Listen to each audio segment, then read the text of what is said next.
अस्सलाम वालेकुम 9th class students. Previous lecture में हम लोगों ने जो अपना टॉपिक स्टार्ट किया था उसका नाम था कंप्यूटर जनरेशन। सो हम अपने इस टॉपिक को नेक्स्ट मूव करते हैं। तो students, we have already discuss first and second generation, but today we will discuss third, fourth and fifth generation. So let's start students. तो स्टूडेंट्स, मैंने कंप्यूटर जनरेशन के इंट्रोडक्शन में आपको ये बताया था कि एक जनरेशन दूसरी जनरेशन से डिफरेंशिएट किस बेस पे करती है। वो एक जनरेशन दूसरी जनरेशन से differentiate on the basis of technology करती है। मतलब कोई भी जनरेशन जो है वो दूसरी जनरेशन से अलग किस बेस पे होती है? टेक्नोलॉजी की बेस पे। तो हमारे पास कंप्यूटर की टोटल 5 जनरेशन्स हैं, जिनमें हर जनरेशन में एक स्पेसिफिक टेक्नोलॉजी को इंट्रोड्यूस करवाया गया। तो हम थर्ड जनरेशन की बात करते हैं।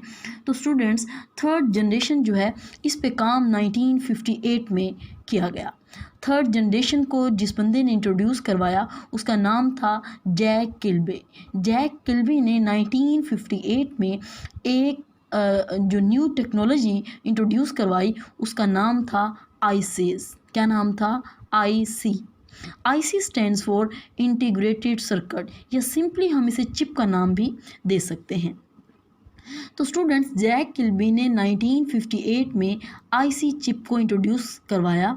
अब ये आईसी टेक्नोलॉजी जो थी ये क्या काम करती थी? देखिए स्टूडेंट्स, आपको पता है फर्स्ट जनरेशन में हम लोगों ने वैक्यूम ट्यूब को इंट्रोड्यूस करवाया, सेकंड में ट्रांजिस्टर की बात हुई, थर्ड जनरेशन में जिस टेक्नोलॉजी की बात हो रही है वो है आईसी।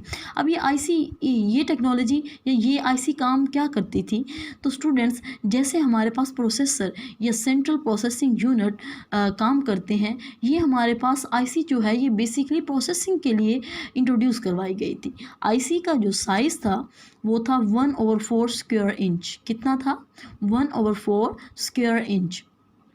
आप ये अंदाज़ा लगा लें, हमारे पास जो वैक्यूम ट्यूब थी उसका साइज़ जो था वो बहुत बड़ा था। उसके लिए हमें स्पेशल रूम्स चाहिए थे जहाँ पे हमें स्पेशल एयर कंडीशनिंग रिक्वायर्ड थी। बट सेकंड जनरेशन में ट्रांजिस्टर इंट्रोड्यूस हुए जिनकी क्वालिटी जो थी या जिनकी प्रोसेसिंग जो थी वो उनसे बेटर थी। बट थर्ड जनरेशन की अगर हम बात करें तो थर्ड जनरेशन में आईसी जो है इसका साइज़ ट्रांजिस्टर से भी कम था। वो कैसे? देखिए students, 1 IC is equal to 1000 transistor. 1000 transistor से एक आईसी बनती थी। तो आप यहाँ से अंदाज़ा लगा लें हमारे पास एक आईसी का साइज़ जो है वो कितना छोटा था और एक ट्रांजिस्टर या वैक्यूम ट्यूब का साइज़ जो है वो कितना बड़ा था। तो स्टूडेंट, हमारे पास आईसी का साइज़ जो था वो बहुत कम था। तो इस वजह से हमारे पास थर्ड जनरेशन जो है वो बहुत कम एक्सपेंसिव थी, लेस एक्सपेंसिव थी। बट इसकी जो क्वालिटी थी या इसकी जो स्पीड थी थर्ड जनरेशन कंप्यूटर्स की वो बहुत फास्ट थी। ठीक है, इसके अलावा थर्ड जनरेशन के जो कंप्यूटर्स थे वो बहुत कम एनर्जी कंज्यूम करते थे। इनके लिए कोई स्पेशल रूम्स रिक्वायर्ड नहीं थे। ठीक है, इनका जो साइज़ था वो भी कम था। तो इस वजह से ये चूँकि हमारे पास थर्ड जनरेशन के कंप्यूटर्स जो थे ये सेकंड और फर्स्ट की निस्बत ज़्यादा रिलायबल थे, तो I think it would not be wrong.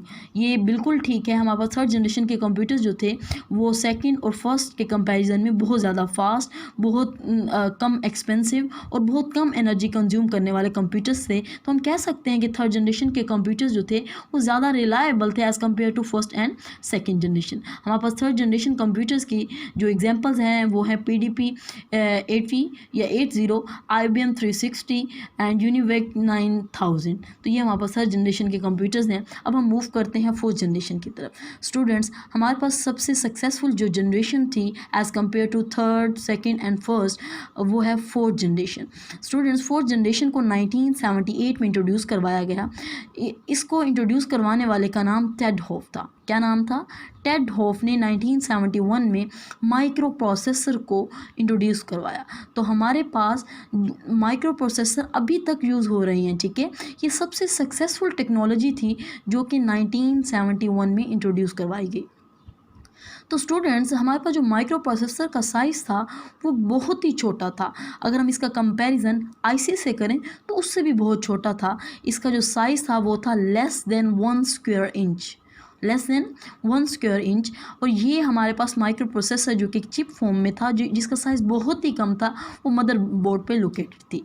Students, 4th generation के जो कंप्यूटर्स थे उसमें हम लोगों ने दो टर्म्स इंट्रोड्यूस करवाई, LSI एंड VLSI। LSI और VLSI। LSI stands for large scale integration and VLSI stands for very large scale integration। Students, integration का मतलब है कंबाइन करना, मिला देना। तो 4th जनरेशन में हमारे पास चूँकि माइक्रो प्रोसेसर्स को इंट्रोड्यूस करवाया गया, जो कि बहुत ही सक्सेसफुल टेक्नोलॉजी थी।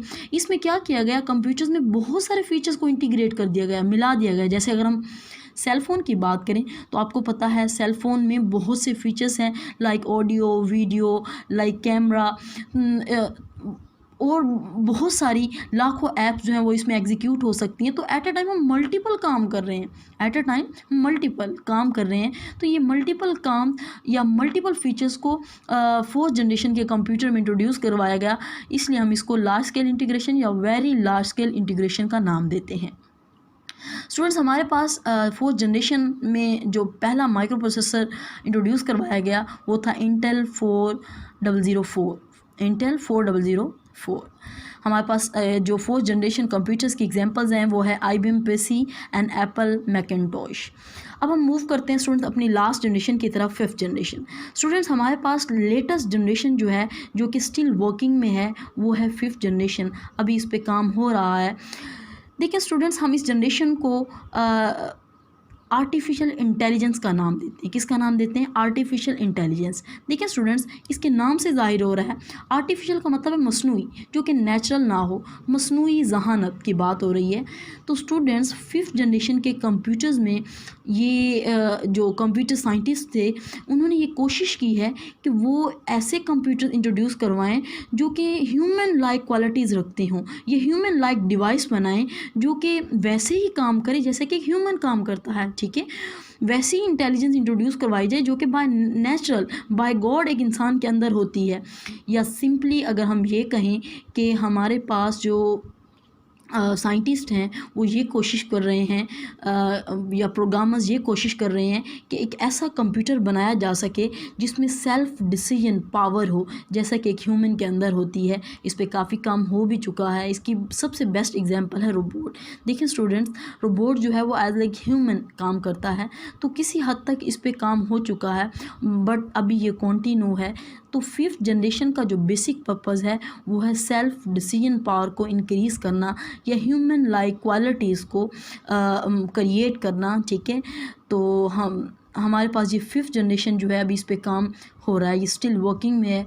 याद रखिएगा 5th जनरेशन हमारे पास लेटेस्ट जनरेशन है। Thank you so much.